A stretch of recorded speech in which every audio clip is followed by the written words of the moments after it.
नमस्कार, मी डॉक्टर अभिषेक नीलम नंदकिशोर साटम। मी सध्या मुंबईच्या वीरमाता जिजाबाई भोसले वनस्पती उद्यान व प्राणी संग्रहालय म्हणजेच आपली राणीची बाग येथे जीवशास्त्रज्ञ म्हणून कार्यरत आहे। माझं संपूर्ण शिक्षण हे परळच्या महर्षी दयानंद महाविद्यालयातून झालं। महाविद्यालयातून मी ओशनोग्राफी या विषयात मास्टर्स आणि PhD डिग्री मिळवली। ओशनोग्राफीमध्ये काम करत असताना मी मुंबईचे आणि महाराष्ट्राचे संपूर्ण समुद्र किनारे पालथे घातलेत। स्कुबा डायव्हिंग करून समुद्राखालचं संशोधन देखील केलं।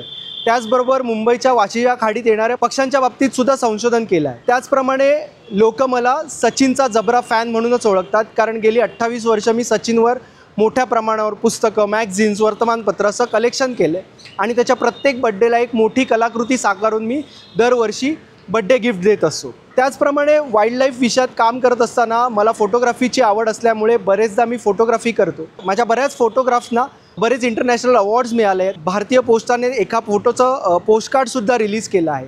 ह्या सगळ्या गोष्टी करत असताना मला मुंबईत बरेच ठिकाणी फिरावं लागतं। अंधेरीच्या नॅशनल इन्स्टिट्यूट ऑफ ओशनोग्राफीमध्ये मी काम केलं आहे किंवा संजय गांधी राष्ट्रीय उद्यानात येणं जाणं असतं। फोटोग्राफीच्या निमित्ताने आणि ह्या सगळ्या कामाच्या निमित्ताने या भागात येत असताना मी नेहमी मुंबई मेट्रो वापरतो आणि ही मुंबई मेट्रो प्रवासात फारच सोयीस्कर ठरते।